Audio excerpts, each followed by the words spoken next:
Kapin 156 million pesos nga kantidad sa nakumpiska nga iligal nga sigarilyo sa Bangsamoro Autonomous Region in Muslim Mindanao nakatakdang gubaon. Ani ang report ni Jandy Esteban. Mismo si Bureau of Customs Commissioner Ariel Nepomuceno ang nag-inspeksyon sa mga nakumpiskang sigarilyo nga way igong dokumento. Giimbak kini sa bodega sa ahensya sa Sasa, Davao City aron dili mabaligya sa merkado. Kini nga mga ilegal nga sigarilyo nga dunay managlahing tatak na kumpiska ning tuiga niadtong January 6 ug April 3 sa lungsod sa Parang ug Dato Udin Sinswat sa probinsya sa Maguindanao del Norte. Ginaimbestigahan pa ang mga nagpaluyo niini.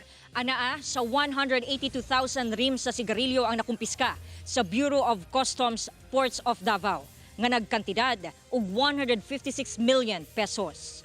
Ipailawom ang mga items sa laboratory test aron masayran kung unsa ang ingredients gawa sa dahon sa tobacco. Delikado ito sa kalusugan ng ating mga kababayan.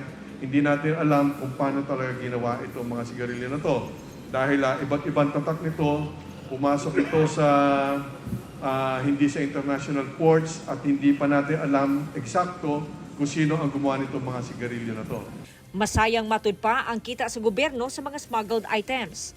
Ang nawawala sa kabanang bayan sa mga illegal na mga sigarilyo ay hindi bumababa sa 30 billion pesos in terms of taxes. Yung mga pera sana na yan, yung pondo na yan, ay magagamit ng ating bansa, magagamit ng ating pamahalaan para doon sa mga programa para sa ating mga kababayan. Ang pagpalusot sa mga illegal items, kalapasan sa Republic Act No. 12022 o ang Anti-Agricultural Sabotage Act o Republic Act No. 10863 o Customs Modernization and Tariff Act. Sumala ni Commissioner Nepomuceno karong tuiga sa tibok nasod, milusad na og 147 operations ang BOC batok sa illegal nga sigarilyo nga nagkantidad og kapin 3 billion pesos. Mas gipaligon ang pagbantay sa mga boundary sa pagigalayon sa ubang ahensya aron malikayan nga makalusot ang mga kontrabando. Pinapatatag pa namin yung kapabilidad namin, ibig sabihin mga satellite imaging capabilities, dinadagdagan namin yun sa loob ng BOC yun. No?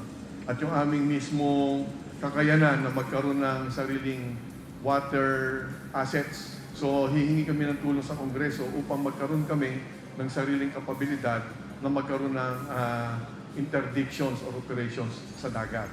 Ang mga nakumpiska, gubon aron dili ma-recycle o mabaligya. Kauban si Bebot Cajes ug Jojo Solarte sa kamera.